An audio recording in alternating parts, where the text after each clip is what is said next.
Sudah muncul di layar teman-teman? Sudah, Pak. Sudah, Pak. Oke. Ini kemarin kita loncati satu kali ya, karena pada kuliah besar sebelumnya Pak Mendra sudah menyampaikan yang tentang internal audit di sesi 14 tentang SPI dan internal audit. Kita akan flashback ke sesi 13 mengenai rencana aksi dan tindak lanjut hasil pemeriksaan atau TLHP ya. Jadi kenapa TLHP itu penting? Teman-teman bayangkan kalau Anda jadi auditor, kemudian kita mengaudit sebuah laporan, entah itu laporan keuangan, atau laporan kinerja, atau laporan dengan tujuan tertentu, maka tahapan setelah kita menyampaikan laporan, masih ingat kemarin ya, tahapan pemeriksaan kan ada perencanaan, pelaksanaan, kemudian pelaporan. Nah, setelah kita menyusun laporan, kita menyampaikan laporan itu kepada entitas atau audit kita. Saya tuliskan dulu di sini. Kita ada pelaksanaan, di sini ada perencanaan,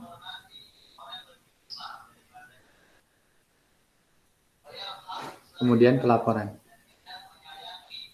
Nah, di pelaporan ini outputnya adalah laporan hasil pemeriksaan.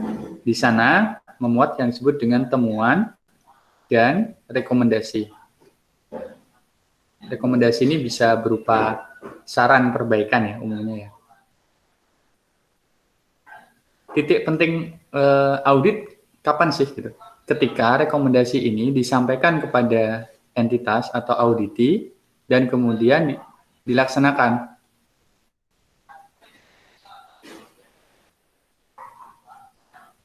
Ini seperti ibaratnya kita memberikan feedback atau saran kepada orang lain, kemudian saran itu dilaksanakan oleh orang yang kita berikan saran. Kalau misalnya auditor sudah mengaudit, sudah memberikan LHP, sudah memberikan saran atau rekomendasi, tetapi tidak ada action, tidak ada perubahan mindset, tidak ada perubahan sistem, atau apapun yang menunjukkan bahwa saran itu dilaksanakan, maka sebenarnya boleh kita bilang pemeriksaannya berjalan tidak sesuai harapan gitu.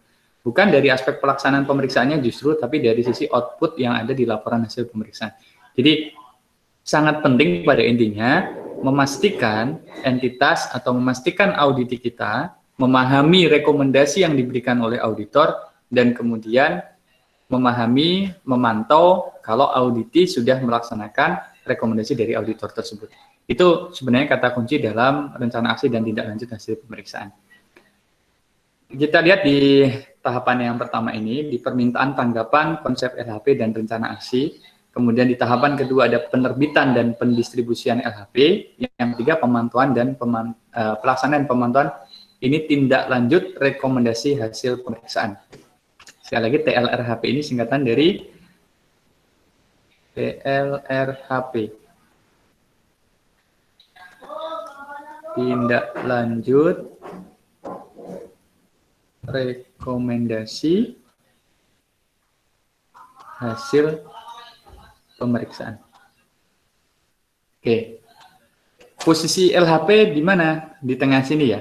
Di sini posisi LHP sudah jadi. Di sebelah kiri ini adalah posisi sebelum jadi dan ini setelah LHP didistribusikan. Jadi ini saya tulis saja tahapan 1, tahapan 2, dan tahapan 3. Kita lihat di tahapan 1.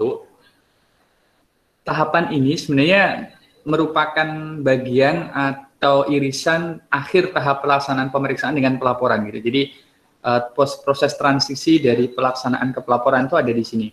Posisi auditor sebenarnya sudah selesai dalam melaksanakan field audit atau pemeriksaan lapangan pada tahapan yang di sini, tetapi pelaporannya belum jadi 100%. Jadi ketika auditor sudah selesai melaksanakan tahap pelaksanaan ini, audit lapangannya sudah selesai, dia akan memberikan konsep temuan pemeriksaan kepada auditi, kemudian konsep temuannya akan digabungkan menjadi konsep laporan hasil pemeriksaan. Nah, konsep laporan pemeriksaan ini teman-teman bayangkan kalau bikin skripsi masih berupa draft skripsi gitu.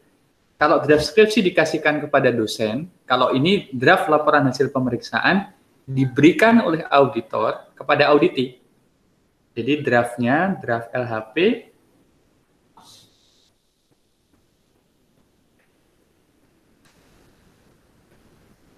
diberikan auditor kepada auditi.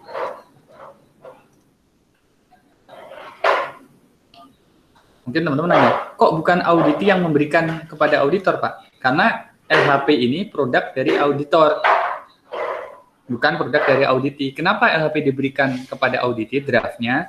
Agar ada cover both side. Kalau waktu tahap pelaksanaan itu ada temuan pemeriksaan kita berikan kepada auditi, maka pada tahap pelaporan ini, konsep laporan yang berisi kumpulan temuan pemeriksaan diberikan kepada auditi untuk kemudian ditanggapi.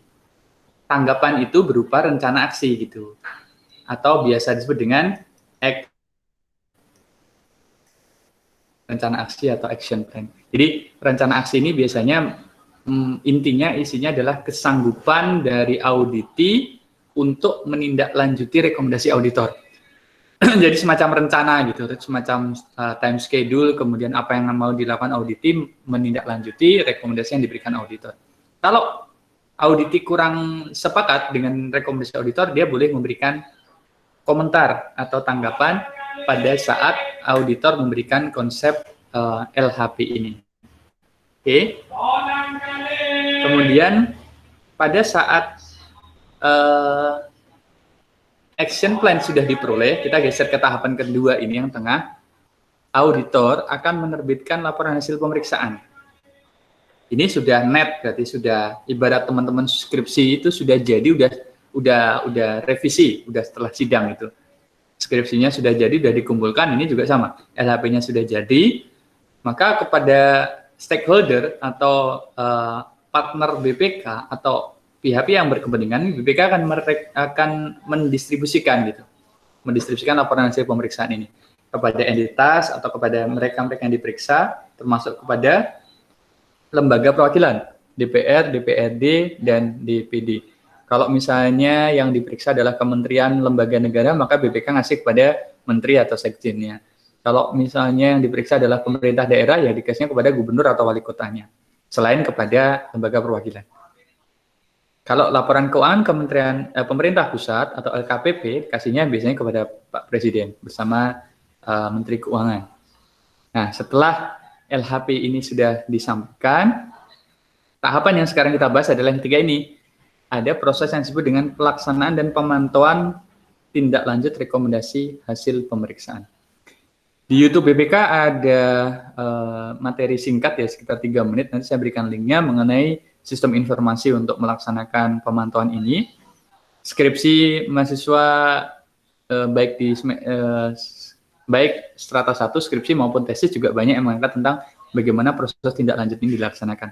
Jadi tindak lanjut ini dilaksanakan dan dipantau BPK agar rekomendasi tadi betul-betul di follow up oleh entitas, oleh auditi. Itu intinya ya. Dan badan perwakilan DPR, DPD, DPRD akan mendorong dan mengawasi pelaksanaan tindak lanjut rekomendasi hasil pemeriksaan. Oke, kita lihat di sini kenapa tindak lanjut ini penting atau harus dipantau ya. Ini kembali ke pasal 23E sebagai amanat konstitusi. Yang pertama disebutkan di sana, untuk memeriksa pengelolaan dan tanggung jawab keuangan negara diadakan satu badan pemeriksa yang bebas dan mandiri. Artinya ini merupakan mandat dan kewenangan BPK untuk memeriksa keuangan negara. Yang kedua, hasil pemeriksaan keuangan negara tadi, berarti hasil yang diperiksa oleh BPK tadi, diserahkan kepada DPR, DPD, dan DPRD. Nah, tindak lanjut ini ada yang di poin ketiga ini.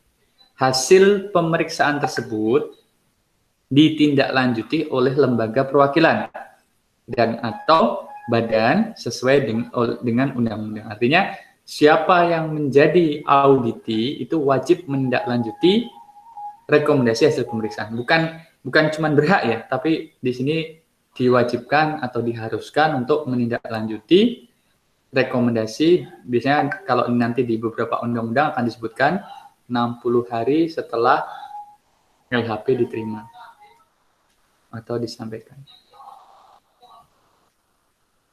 Jadi ada batas dia kapan harus menyampaikan atau melaksanakan tindak lanjut.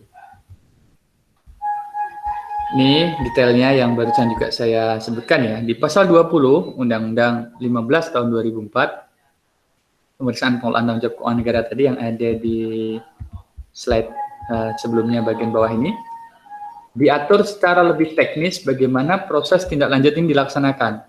Yang pertama, pejabat. Ini pejabat ini bicaranya entitas ya, atau auditi ya.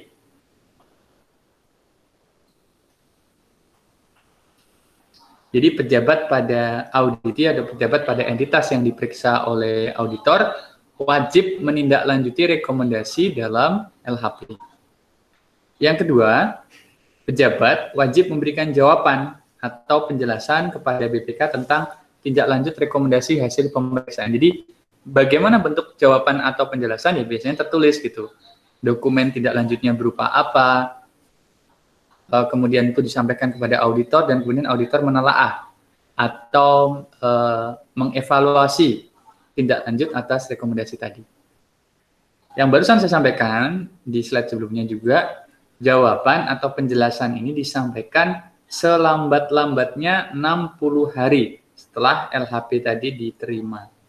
Jadi ada batas 60 hari atau 2 bulan setelah laporan hasil pemeriksaan itu sudah disampaikan dan diterima oleh entitas. Dan ini akan dipantau pelaksananya oleh BPK. Pejabat yang diketahui tidak melaksanakan kewajiban TLRHP ini dapat dikenai sanksi administratif sesuai dengan ketentuan perundang-undangan. Jadi diatur cukup tegas ya. Ya kembali ke tadi, agar tindak lanjut itu betul-betul dilaksanakan dan hasil pemeriksaan menjadi optimal, maka ada pengaturan juga soal sanksi di sini. Dan kemudian BPK memberitahukan hasil pemantauan tindak lanjut kepada lembaga perwakilan. Ini berarti kalau kita bicara lembaga perwakilan, bicaranya adalah DPR, DPD, dan atau DPRD dalam hasil pemeriksaan semester. BPK membuat yang disebut dengan IHPS. Saya tuliskan di atas ini ya. IHPS adalah ikhtisar hasil pemeriksaan semester.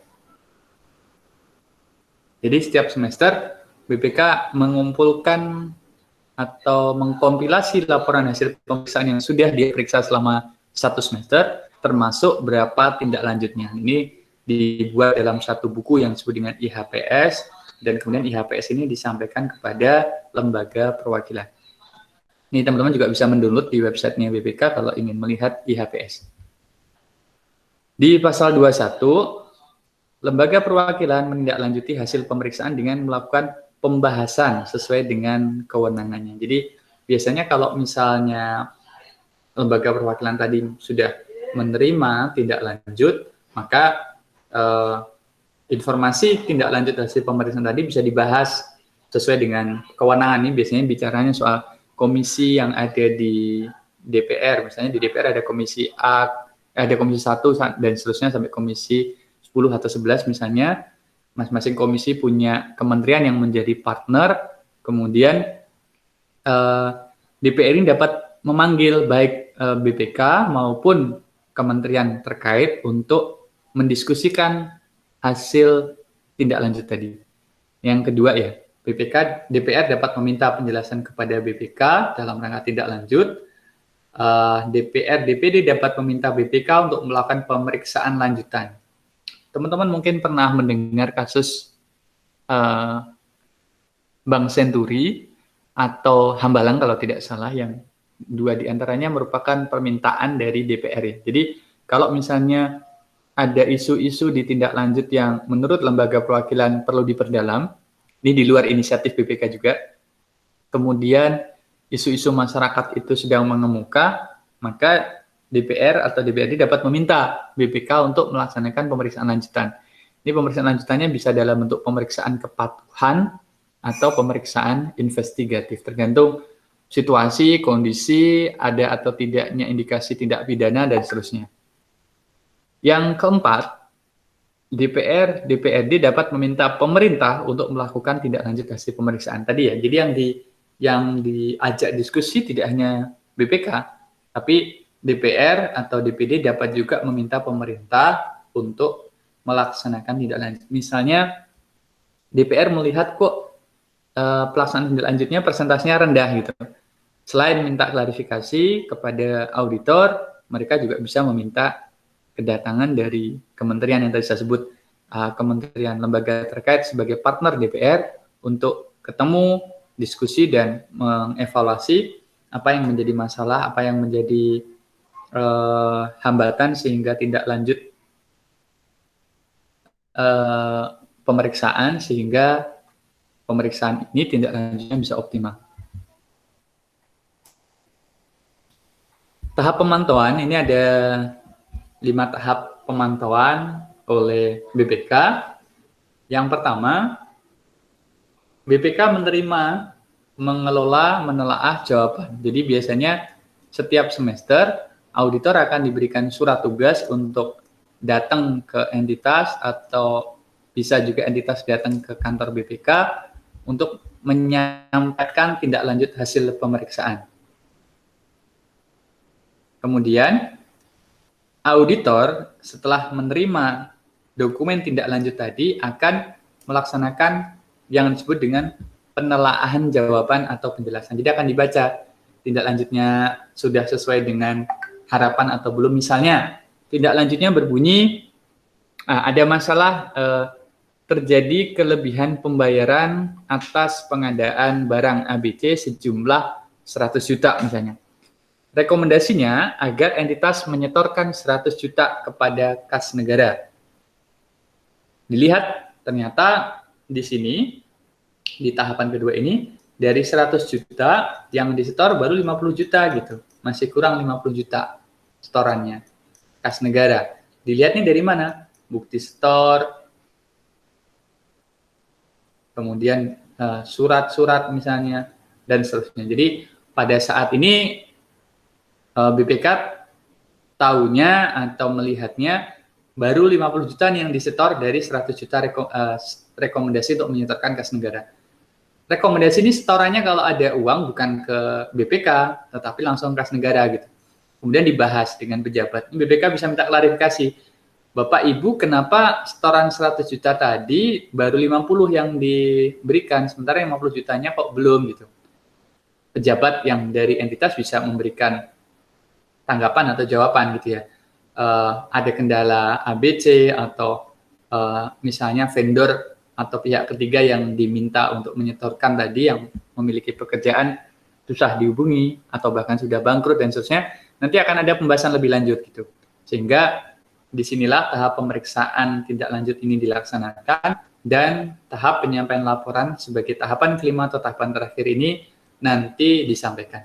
Mirip dengan laporan hasil pemeriksaan ya, cuman kalau laporan hasil pemantauan ini bentuknya bukan temuan rekomendasi, tapi rekapitulasi atas pelaksanaan rekomendasi.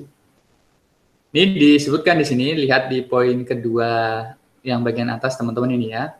Jika penelaahan sudah cukup, dapat langsung menyusun dan menyampaikan laporan tanpa melakukan pembahasan dan atau pemeriksaan. Maksudnya bagaimana? Kalau dari dokumen tadi yang misalnya masalah setoran tadi, auditor merasa sudah clear nih, sudah jelas, sudah tidak ada masalah dan auditor bisa menerima, bisa memahami, bisa langsung mengerti isi dokumen tindak lanjut tadi, terlepas itu sudah selesai atau belum dilaksanakan, dia bisa langsung ke tahapan kelima ini, menyusun dan menyampaikan laporan. Jadi pembahasan dengan pejabat ini sifatnya opsional gitu ya. Kalau misalnya diperlukan boleh, kalau enggak ya boleh saja langsung dilakukan penyampaian laporan. Yang menjadi salah satu titik krusial atau titik penting adalah status. Ini biasanya disebut dengan status tindak lanjut.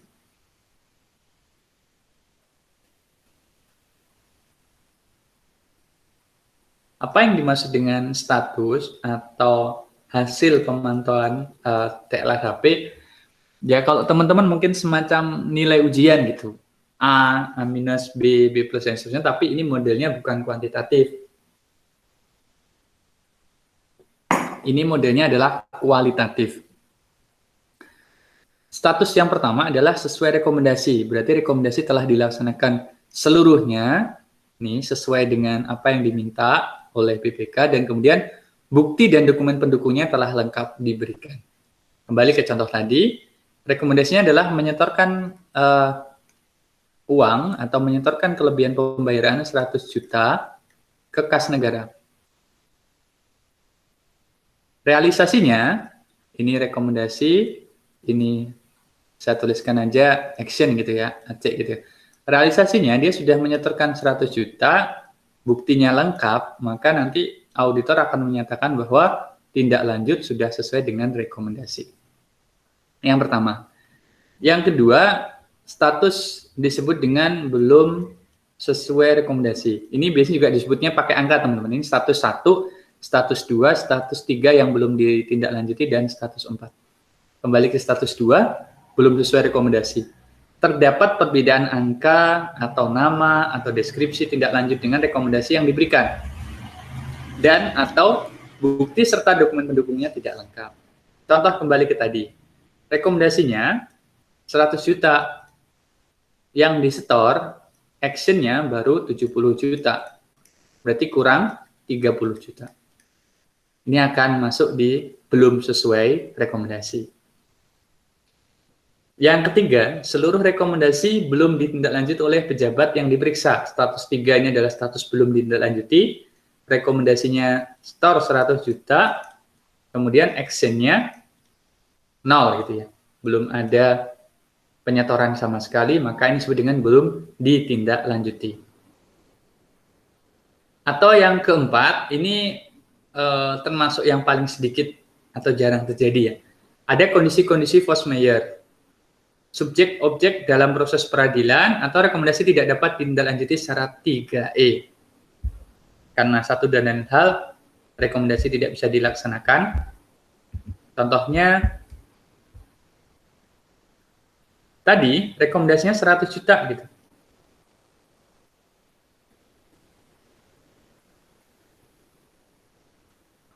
Kemudian actionnya nggak bisa. Setelah ditelusuri kenapa nggak bisa? Karena orang yang harusnya menyetor meninggal dunia. Atau dia sedang dalam proses peradilan, sehingga dia posisinya tidak menjadi orang yang bebas, dia sedang di penjara dan seterusnya, sehingga rekomendasi tidak dapat ditindaklanjuti dengan alasan yang jelas. Jadi inilah 4 status pemantauan tindak lanjut atau status tindak lanjut dari mulai sesuai rekomendasi, belum sesuai rekomendasi, belum ditindaklanjuti, dan rekomendasi tidak dapat ditindaklanjuti. Nanti akan ditayangkan pada laporan hasil pemantauan tindak lanjut. Misalnya di tahun ini ada total dari tahun-tahun sebelumnya, sifatnya kumulatif ya.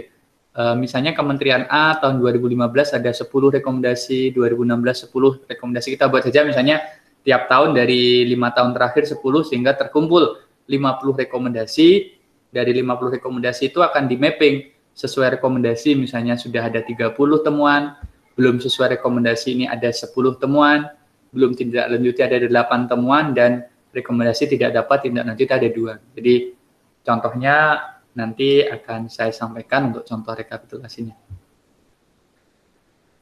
Next, ini kapan waktu di beberapa diskusi juga sempat ramai gitu atau sempat dibahas, boleh tidak BPK melaporkan kepada aparat penegak hukum kalau misalnya ada permasalahan-permasalahan terkait temuan yang berindikasi tindak pidana.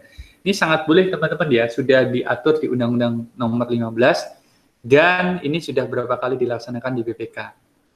Yang di pasal 13, BPK dapat melaksanakan pemeriksaan investigatif guna mengungkap adanya indikasi kerugian negara atau unsur pidana. Jadi kalau misalnya ada pemeriksaan laporan keuangan atau pemeriksaan kinerja atau pemeriksaan DTT, kemudian hasil 3 pemeriksaan ini kok ada indikasi tindak pidana, ini bisa diminta lanjutannya kepada pemeriksaan investigatif. Kalau ini misalnya merupakan inisiatif BPK ya. Terus DPR atau aparat penegak hukum yang tadi saya juga sudah sampaikan, bisa juga meminta BPK melaksanakan pemeriksaan investigatif atas satu topik tertentu atau atas satu masalah tertentu. Kasus Jiwasraya misalnya itu contoh juga beberapa permintaan pemeriksaan dari luar, kasus Hambalang, Wisma Atlet, dan beberapa atau banyak kasus yang lain. Tapi banyak juga sebenarnya sebelum permintaan itu dilaksanakan oleh pihak luar, BPK sudah melaksanakan auditnya gitu, atau sedang melaksanakan. Tapi kalau yang inisiatif biasanya tidak terlalu disampaikan ke publik ya. Di pasal 14, setelah audit tadi dilaksanakan, baik yang audit yang di sini maupun yang di sini, yang audit investigatif, kok ada temuan tindak pidana, maka BPK segera melaporkan kepada instansi yang berwenang. Jadi pada saat pemeriksaan dilaksanakan dan ada indikasi tindak pidana pada laporan hasil pemeriksaan itu, auditornya menemukan masalah, maka ini bisa ditindaklanjuti dengan pelaporan kepada instansi yang berwenang. Oke, ini secara materi kita sudah selesaikan dan nanti jangan lupa untuk mempelajari kembali bahan UAS kita atau UCP 4 kita dari mulai sesi 8 sampai dengan sesi 15 kemarin. Di sesi 8, 9, dan 10 itu kita sudah mempelajari pemeriksaan kinerja dari sisi perencanaan, konsep 3E, dan syarat bukti ya. Ini karena kemarin 8 digunakan untuk UCP, angkanya menjadi pertemuan ke 9, 10, dan 11. Di sini 12 dan 13. Ini yang sekarang kita laksanakan adalah pertemuan ke-14. Dan kemarin kelas besar terakhir oleh Pak Mahendro di materi ke-15. Sesi 12 dan 13 teman-teman, PPT 12 dan 13 ini sebenarnya bicara soal pemeriksaan dengan tujuan tertentu. Sementara kan waktu itu kita laksanakan melalui kelas besar ya. Nanti saya akan coba tanyakan kembali kepada Bapak Mahendro apakah ini perlu dipertajam kembali secara materi. Nanti kalau perlu saya akan sampaikan video pembelajaran kepada teman-teman, bisa belajar secara mandiri. Kalau ada pertanyaan nanti bisa kita laksanakan melalui WhatsApp grup kita. Kemudian di pertemuan ke-14, ini yang sedang kita laksanakan sekarang ya. Kita bicara soal rencana aksi dan tindak lanjut. Dan sesi 15, kemarin Bapak Mahendro sudah menjelaskan cukup lengkap dari aspek teoritis maupun pengalaman beliau, bagaimana SPIP itu dilaksanakan termasuk peran-peran aparat pengawas intern pemerintah atau APIP. Kemudian dari diskusi kami, para dosen pengampu, untuk UCP kemungkinan besar nanti studi kasusnya ada di sini ya. Studi kasus, dan hari ini kita akan berlatih untuk mengerjakan studi kasus, mini studi kasus yang siapa tahu nanti sangat bermanfaat untuk bahan UCP teman-teman semuanya. Oke, untuk penyampaian materi cukup sampai di sini. Silahkan kalau teman-teman ada yang mau didiskusikan, mau ditanyakan, khususnya tentang materi yang baru saja kita bahas. Kalau mau refresh ke materi-materi sebelumnya juga boleh untuk didiskusikan ya, tidak hanya terbatas pada materi pertemuan 14. Silahkan.